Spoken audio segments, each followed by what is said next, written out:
The picture frames trembled against the wall as I shut the front door behind me. I just spent 4 hours mediating between my cousin and aunt over a family inheritance dispute, skipped dinner, and still managed to pick up Dad's heart medication from the pharmacy that closed in 10 minutes. The living room smelled like burnt coffee and yesterday's takeout. My footsteps echoed across the hardwood. No one looked up.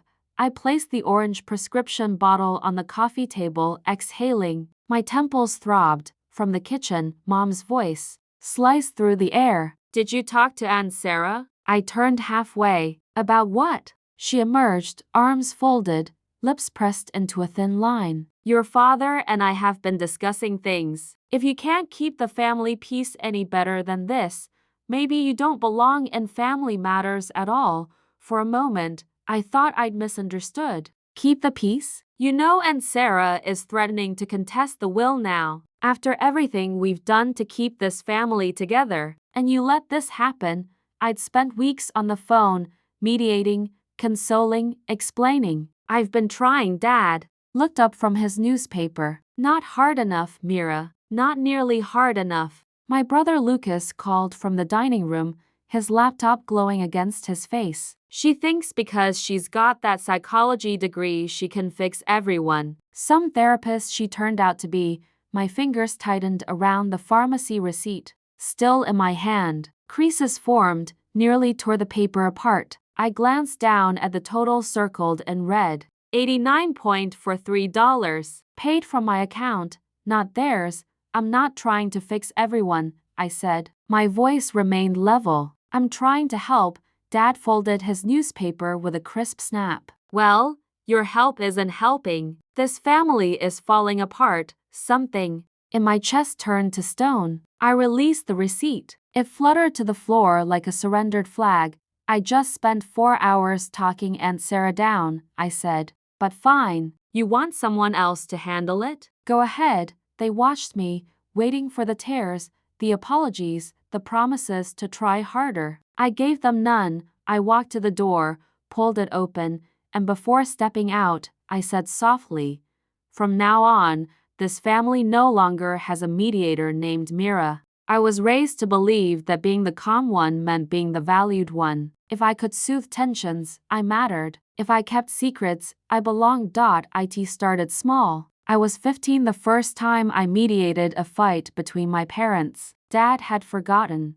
their anniversary again. Mom was throwing plates. I stood between them, voice steady, explaining each to the other until they retreated to separate corners of the house. Mom stroked my hair afterward and said, "You're such a good girl. You'll always keep us together." That sentence became my prison. By 23, I was the official family therapist without the title or pay. Every holiday, every gathering hinged on my ability to predict landmines, diffuse tensions, carry secrets. By 27, I knew which topics would trigger Uncle Robert's political rants, which compliments would soothe Aunt Sarah's insecurities, and exactly how many drinks would turn my father's reminiscing bitter. I kept spreadsheets of secrets. Who couldn't know what about whom? Which cousin wasn't speaking to which uncle and why? Which affairs were open secrets and which were still guarded? Mom's gambling debt that Dad didn't know about. Dad's emotional affair that Mom pretended not to notice. Lucas's failed business ventures that he kept hidden from his wife. I never asked for this role. I wasn't the type who needed control or power. I just wanted peace, to be acknowledged as more than the family's emotional container. But it wasn't until I started keeping track that I realized how toxic things had become. One night, after mediating a 3-hour fight between my brother and his wife over money they'd borrowed from our parents, I opened my journal and began documenting every intervention, every secret kept, every lie maintained to protect the family. Each entry had a date, a situation, and an emotional toll. The pages filled quickly. 52 major interventions in 8 months. 117 secrets actively maintained. 34 separate occasions where I'd canceled my own plans to handle a family crisis. I stared at the list for a long time. Not because I expected acknowledgement, but because I needed to see it, needed to confront the truth in black and white. They didn't see me as a daughter or sister. They saw me as their emotional janitor. I closed the journal, placed it in my bedside table drawer, and didn't tell anyone. It wasn't for them. It was for me. A quiet reminder that I was not overreacting, that it wasn't just occasional help, that I was not wrong to feel drained. That night, I made myself tea and looked around my small apartment. The place was quiet, a little too quiet, but I knew I had to get used to it because silence, unlike secrets, doesn't require constant maintenance. The lease was month to month. The paint was chipping around the window frames, and the bathroom sink dripped unless you tightened the handle just right, but the place was mine. I moved in with 2 suitcases, a therapy license frame I hadn't hung yet, and a plant that was more hope than certainty. No one offered to help, and for the first time, I didn't feel hurt by that. The absence felt like space, space to breathe, space to exist.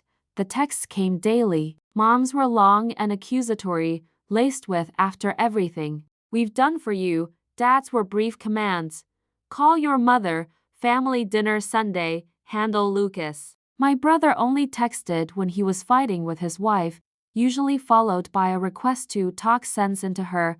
I didn't block any of them. I just responded less. Let the distance grow between us like a new language I was learning. One where I didn't have to translate everyone else's emotions into something manageable.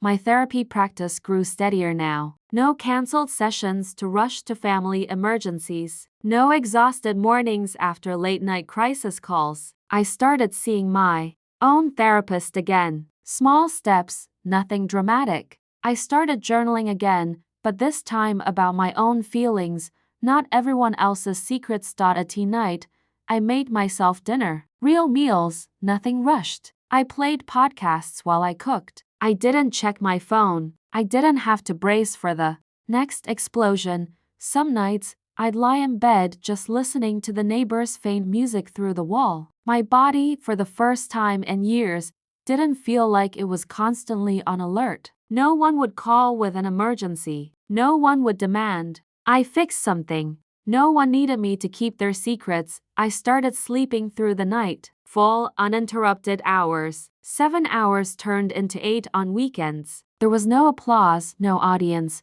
just the quiet sound of a life being reclaimed one breath at a time. I kept the journal in my drawer, but I didn't open it much. I didn't need to see the list anymore to remember the truth. The distance had done what confrontation couldn't. It gave me room to stop performing. One Tuesday morning, I checked my calendar and realized I had no family obligations looming. The day felt lighter. It didn't demand anything but my presence. And when my phone buzzed again, another crisis brewing at home, I didn't flinch. I just silenced it and continued with my morning. It had been 4 weeks since I walked away. 4 weeks of proper sleep, productive therapy sessions, and a slowly rebuilding sense of self. Then, on a Thursday evening, just as I finished with my last client, my phone lit up with a message from Dad. The family knows about Mom's problem.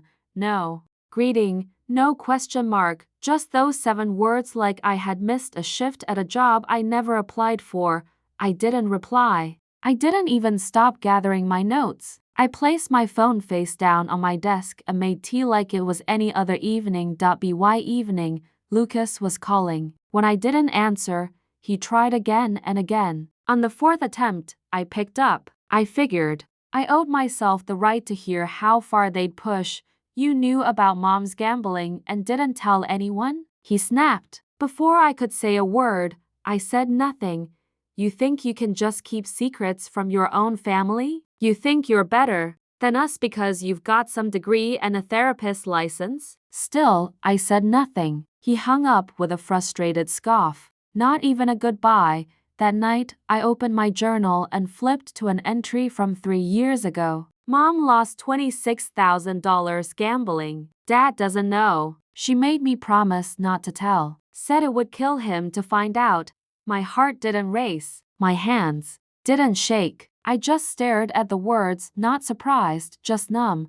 I'd tried to get her help. quietly researched support groups, suggested therapy. She always refused. It's under control, she'd say. It's my business. I closed the journal. I didn't need details. The truth was enough. They hadn't needed a daughter. They needed a vault. And that vault had finally been sealed.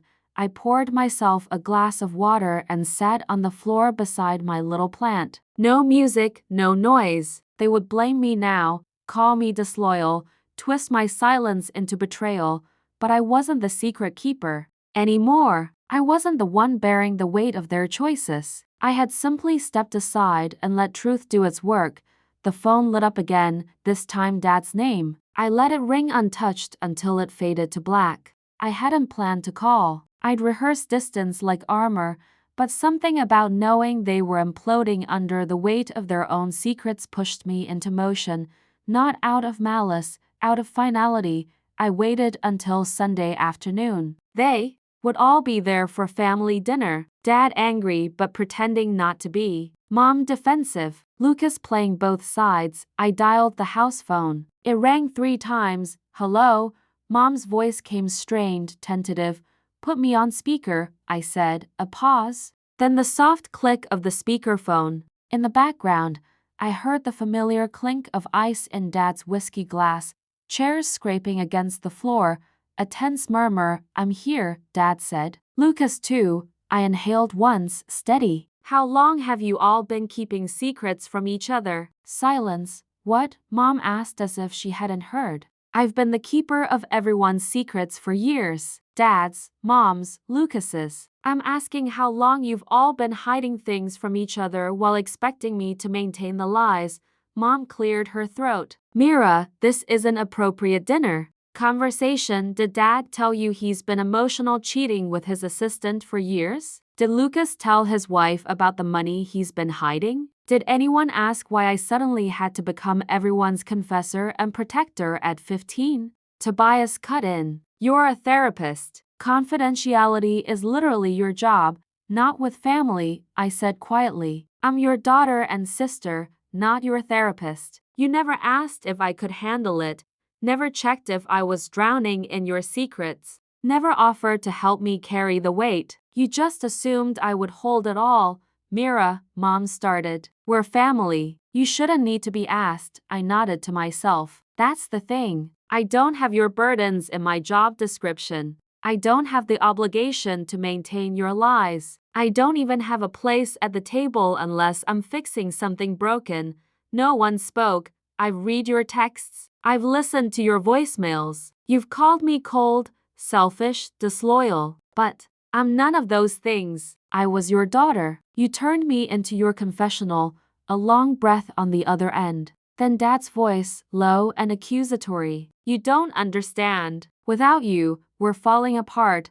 I looked out the window at the small plant that had started to grow new leaves on my windowsill. No, I said quietly. You fell apart the moment you started seeing me as your emotional dumping ground. I pressed end, not out of hatred, not out of anger, just completion, the kind that doesn't need acknowledgement or permission.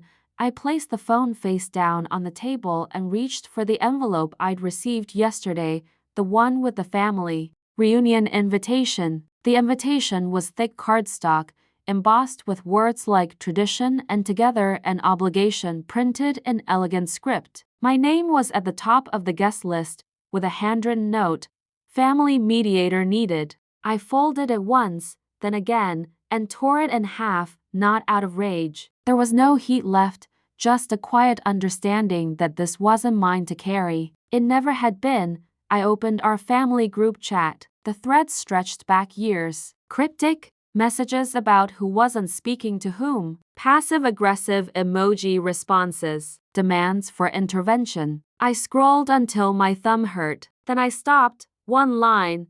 I'm not your secret keeper anymore. Goodbye. I sent it. I left the group. Then I blocked them all. Mom, Dad, Lucas. The phone went still. Not silent. Stillness is different. Silence waits. Stillness accepts. I closed the journal I'd left open and pulled out a new one, empty and waiting. I'd bought it months back, unsure if I'd ever use it. It had no secrets, no family burdens, just blank pages, small possibilities. Until today, I went to the bookstore I always passed on the way to work, the kind of place I used to think was too indulgent for someone always on call for family drama. Inside, I bought a book of poetry, one I'd wanted for months. I paid in full, no guilt, no rush. When I walked out, I didn't feel like someone escaping anything. I felt like someone returning to themselves. Later that evening, I made dinner just for me. I poured a glass of wine and lit a candle I'd been saving since Christmas. The flame flickered steadily, as if it knew something final had settled. The journal still sat on my shelf, but I no longer needed it to remind me. The boundary wasn't in the documented secrets. It was in the breath I now took without flinching. They would call it betrayal, abandonment, disloyalty. Let them. I had given my childhood, my peace of mind, my emotional capacity until I was emptied. Now I had given one last thing, a clean goodbye, and the space it left behind was exactly the size of freedom. As I curled up on the couch with the new book beside me, I opened my laptop and started looking up classes. Pottery, maybe. Something with my hands instead of others' emotions. The calf was busy, but not overwhelmingly so. Sunlight streamed through the windows, catching dust motes in its beams. My tea had grown lukewarm, but I didn't mind. Across from me, Elise laughed. At something I'd said, a genuine laugh, not the polite kind I'd grown accustomed to from family who barely listened. I'd met Elise at the pottery class I finally signed up for. She was terrible at centering clay, and I was worse. We bonded over our mutual determination to create the world's most lopsided mugs. So, she said, stirring her coffee, tell me about the famous Mira who's always too busy for weekend trips. I smiled, feeling the familiar tightness that came with talking about before. I used to be my family's emotional support system, I said simply. It didn't leave much room for anything else. Used to be. I nodded. I stepped away, set boundaries. They didn't like it much. Elise studied me for a moment, her expression curious but not prying. That takes courage. No one had called it that before. Courage. They'd called it selfishness, coldness, abandonment, but never courage. It felt more like survival, I admitted. We talked more about her job teaching kindergarten, about my growing therapy practice, about the pottery class and our mutual inability to create anything remotely symmetrical. The conversation flowed without landmines, without calculated responses, without the constant vigilance I'd grown accustomed to. Later that night, back in my apartment, I watered my plant, now plants, plural, a small collection growing on the windowsill. The basil was thriving, fragrant when I brushed my fingers against its leaves. I had started growing things last month, not just plants but habits. On Thursdays, I took myself to dinner. On Saturdays, I visited the farmer's market. Some mornings, I journaled without tracking anyone's secrets but my own. And in the quiet moments between everything, I made lists of things that felt good, things I wanted to try, places I might go. Colorado was at the top. I didn't know anyone there. That was the point. It felt like a place where silence would be peaceful, not loaded. The emotional energy I once spent maintaining everyone else's balance was now quietly building something entirely mine. A solo trip planned for fall, a new bookshelf, actual decorations for my walls, things that didn't require justification or explanation.